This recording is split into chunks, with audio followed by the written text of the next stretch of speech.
அன்னை தகவல் சேனலில் இன்றைக்கி என்ன பார்க்க போகிறோம் அப்படின்னா, அருள்மிகு அண்ணாமலையார் கோவில் திருவண்ணாமலையில் பணி அப்படின்னு சொல்லியிருக்காங்க. எம்ப்ளாய்மெண்ட் டைப் என்ன அப்படின்னா ரெகுலர் பேசிஸ் அப்படின்னு சொல்லியிருக்காங்க. மொத்தம் எத்தனை போஸ்டிங் கால்ஃபர் பண்ணியிருக்காங்க அப்படின்னா 109 போஸ்டிங்க்கு கால்ஃபர் பண்ணியிருக்காங்க. என்னென்ன போஸ்டிங், வயது வரம்பு என்ன, சம்பளம் என்ன, எஜுகேஷ்னல் குவாலிஃபிகேஷன் என்ன அப்படிங்கிறத ஒன் பை ஒன்னாக பார்க்கலாம். ஃபஸ்ட்டு பதவியின் பெயர் தட்டச்சர். ஒரு போஸ்டிங்க்கு கால்ஃபர் பண்ணியிருக்காங்க. சேலரி 18,500லேருந்து 58,600 வரலும் தரோம் அப்படின்னு சொல்லியிருக்காங்க. பே மேட்ரிக்ஸ் 22 அப்படின்னு சொல்கிறாங்க. தகுதி என்ன இருக்கணும் அப்படின்னா 10ஆம் வகுப்பு தேர்ச்சி அல்லது அரசால் அங்கீகரிக்கப்பட்ட அதற்கு இணையான கல்வி தகுதி பெற்றவங்க இதுக்கு விண்ணப்பிக்கலாம் அப்படின்னு சொல்லியிருக்காங்க. டைப்பு, அதாவது அரசு தொழில்நுட்ப தட்டச்சர் தேர்வில் தட்டச்சு தேர்ச்சி பெற்றிருக்க வேண்டும் அப்படின்னு சொல்லியிருக்காங்க. அதாவது தமிழ் மற்றும் ஆங்கிலத்தில் both higher, senior grade pass பண்ணவங்க இதுக்கு விண்ணப்பிக்கலாம். அப்படி இல்லை அப்படின்னா தமிழில் ஹையர், இங்கிலீஷில் லோயர் முடித்தவங்களும் இதுக்கு விண்ணப்பிக்கலாம். அப்படி இல்லை அப்படின்னா ஆங்கிலத்தில் ஹையர், தமிழில் லோயர் முடித்தவங்களும் இதுக்கு விண்ணப்பிக்கலாம் அப்படின்னு சொல்லியிருக்காங்க. இதை தவிர கணினி பயன்பாடு மற்றும் அலுவலக தானியக்கங்களின் சான்றிதழ் படிப்பில் தேர்ச்சி அல்லது அதற்கு இணையான அரசால் அங்கீகரிக்கப்பட்ட படிப்பில் தேர்ச்சி பெற்றிருக்க வேண்டும் அப்படின்னு சொல்கிறாங்க. அதாவது ஆஃபீஸ் ஆட்டோமேஷன் கோர்ஸ் முடிச்சிருந்தீங்க அப்படின்னா நல்லது. அதை தவிர கம்ப்யூட்டர் ஓரியன்ட் படிப்பு படிச்சிருந்தீங்கனாலும் அந்த சர்டிஃபிகேட் வைக்கணும் அப்படின்னு சொல்லியிருக்காங்க. செகண்டு காவலர் 70 போஸ்டிங் கால்ஃபர் பண்ணியிருக்காங்க. அதுக்கு ஆண்கள் 60 பேர், பெண்கள் 10 பேர் அப்படின்னு சொல்லியிருக்காங்க. சேலரி 15,900லேருந்து 50,400 வரலும் தரோம் அப்படின்னு சொல்லியிருக்காங்க. பே மேட்ரிக்ஸ் 17ன்னு போட்டிருக்காங்க. தமிழில் படிக்க மற்றும் எழுத தெரிந்திருந்தாலே போதும் அப்படின்னு சொல்லியிருக்காங்க. அடுத்து கூர்க்கா 2 போஸ்டிங் கால்ஃபர் பண்ணியிருக்காங்க. 15,900லேருந்து 50,400 வரலும் கொடுக்குறோம் அப்படின்னு சொல்லியிருக்காங்க. தமிழில் எழுத படிக்க தெரிந்திருந்தாலே போதும் சொல்லியிருக்காங்க. அடுத்தது பண்ணை சாகுபடி ஏவலன் 2 போஸ்டிங் கால்ஃபர் பண்ணியிருக்காங்க. 10,000லேருந்து 31,500 வரலும் தரோம் அப்படின்னு சொல்லியிருக்காங்க. தமிழில் எழுத படிக்க தெரிஞ்சிருந்தாலே போதும். உப கோயில் பெருக்குபவர் 2 போஸ்டிங் கால்ஃபர் பண்ணியிருக்காங்க. 10,000லேருந்து 31,500 வரலும் தரோம் அப்படின்னு சொல்லியிருக்காங்க. தமிழில் எழுத படிக்க தெரிஞ்சிருந்தாலே போதும். 6வது கால்நடை பராமரிப்பாளர் 1 போஸ்டிங் கால்ஃபர் பண்ணியிருக்காங்க. 10,000லேருந்து 31,500 வரலும் தராங்க. தமிழில் எழுத படிக்க தெரிந்திருந்தாலே போதும். 7வது உப கோவில் காவலர் 2 போஸ்டிங் கால்ஃபர் பண்ணியிருக்காங்க. 11,600லேருந்து 36,800 வரலும் கொடுக்குறோம் அப்படின்னு சொல்லியிருக்காங்க. தமிழில் எழுத படிக்க தெரிந்திருந்தாலே போதும். திருமஞ்சலம் 3 போஸ்டிங் கால்ஃபர் பண்ணியிருக்காங்க. 11,600லேருந்து 36,800 வரலும் கொடுக்குறோம் அப்படின்னு சொல்லியிருக்காங்க. தமிழில் எழுதவும் படிக்கவும் தெரிந்திருக்க வேண்டும் மற்றும் யாதொரு சமய நிறுவனங்களால் அல்லது அரசு நிறுவனங்களால் அல்லது ஏனைய யாதொரு நிறுவனங்களால் நடத்தப்படும் ஆகம பள்ளி அல்லது வேத பாடசாலை தொடர்புடைய துறையில் ஓராண்டு படிப்பினை மேற்கொண்டவராக சான்றிதழை பெற்றிருக்க வேண்டும் அப்படின்னு சொல்லியிருக்காங்க. 9th முறைஸ்தானிகம் 10 போஸ்டிங் கால்ஃபர் பண்ணியிருக்காங்க. 10,000லேருந்து 31,500 வரலும் கொடுக்குறோங்க. இதுவும் தமிழில் எழுதவும் படிக்கவும் தெரிந்திருக்க வேண்டும் மற்றும் யாதொரு சமய நிறுவனங்களால் அல்லது அரசு நிறுவனங்களால் அல்லது ஏனைய யாதொரு நிறுவனத்தால் நடத்தப்படும் ஆகம பள்ளி அல்லது வேத பாடசாலைகளில் தொடர்புடைய துறையில் ஓராண்டு படிப்பினை மேற்கொண்டு சான்றிதழ் பெற்றிருக்க வேண்டும் அப்படின்னு சொல்லியிருக்காங்க. 10வது ஓடல் 2 போஸ்டிங் கால்ஃபர் பண்ணியிருக்காங்க.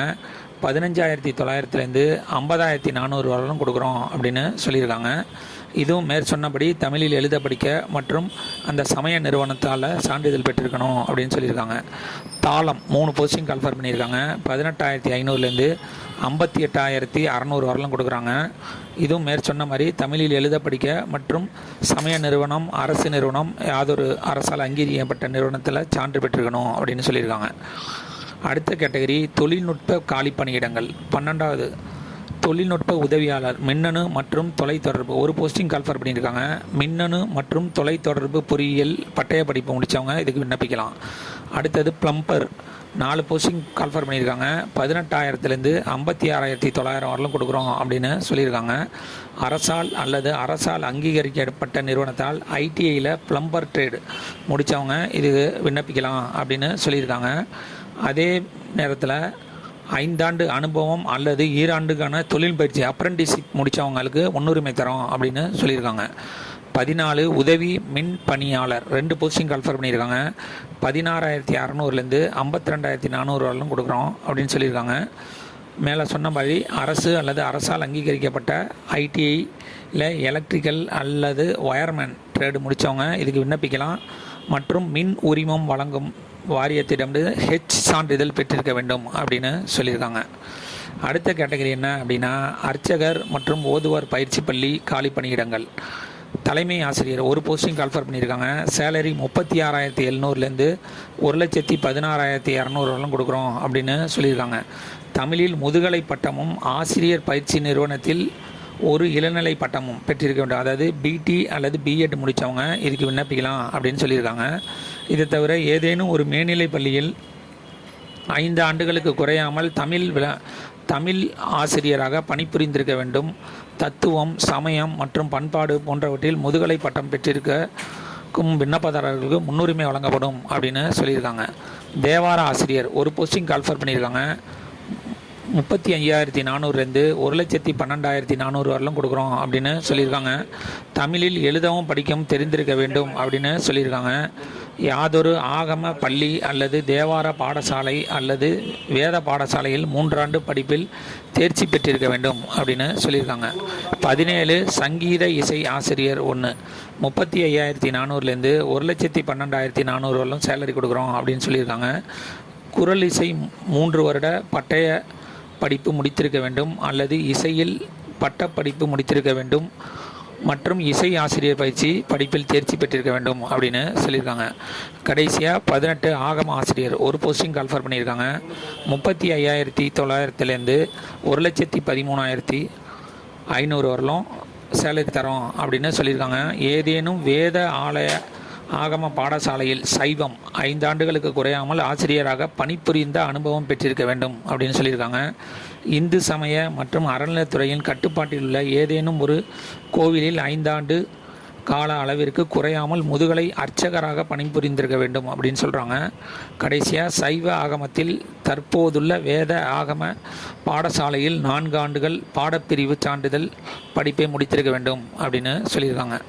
கடைசியாக பூர்த்தி செய்யப்பட்ட விண்ணப்பங்களை உரிய சான்றிதழ்களுடன் அஞ்சல் உரையில் பணியிட வரிசை எண் இந்த சீரியல் நம்பரில் என்ன போட்டிருக்காங்களோ அது மற்றும் என்ன பணிக்காக அப்ளை பண்ணுறீங்களோ அந்த பேர் போட்டு பணியிடத்துக்கான விண்ணப்பம் என தெளிவாக குறிப்பிட்டு இணை ஆசிரியர் அல்லது செயல் அலுவலர் அருள்மிகு அருணாச்சலேஸ்வரர் திருக்கோயில் திருவண்ணாமலை 606601 அப்படிங்கிற அட்ரஸுக்கு அனுப்பணும் அப்படின்னு சொல்லியிருக்காங்க. அப்படி இல்லை அப்படின்னா முகவரியில் நேரிலோ அல்லது அஞ்சல் மூலமாக அனுப்ப வேண்டும். மேலும் 25 மதிப்புள்ள அஞ்சல் வில்லையை ஒட்டிய சுய விலாசமிட்ட அஞ்சல் உரையுடன் இணைத்து அனுப்ப வேண்டும்.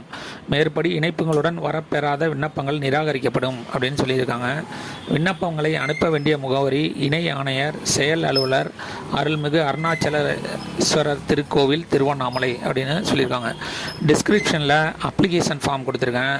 அந்த அப்ளிகேஷன் ஃபார்மை டவுன்லோட் பண்ணி அதில் என்னென்ன டீட்டெயிலாம் கேட்டிருக்காங்களோ அதை ஃபில் பண்ணி அதோட உங்களுடைய தகுதி கல்வி சான்று மற்றும் முன்னுரிமை சான்று எதாவது வச்சுருந்தீங்க அதெல்லாம் வச்சு அதோட உங்களுடைய ஒரு கவரை வச்சு அந்த கவரில் உங்களுடைய அட்ரஸ்ஸு எழுதி அதில் 25 ரூபா ஸ்டாம்ப் ஓட்டணும் அப்படின்னு சொல்லியிருக்காங்க. இது எதுக்கு அப்படின்னா என்றைக்கு உங்களுக்கு இன்டர்வியூ கண்டக்ட் பண்ணுறாங்களோ அந்த ஃபார்மில் அனுப்பி விடுவாங்க. இதுக்கு வயது வரம்பு என்ன சொல்லியிருக்காங்க அப்படின்னா 18லேருந்து 45 வயசு இருக்கிறவங்க இதுக்கு விண்ணப்பிக்கலாம் அப்படின்னு சொல்லியிருக்காங்க. விண்ணப்பிக்க கடைசி நாள் 28/2/2025 மாலை 5:45 அப்படின்னு சொல்லியிருக்காங்க. விண்ணப்பித்து வெற்றி பெற்று பணியில் சேர்க. நன்றி, வணக்கம்.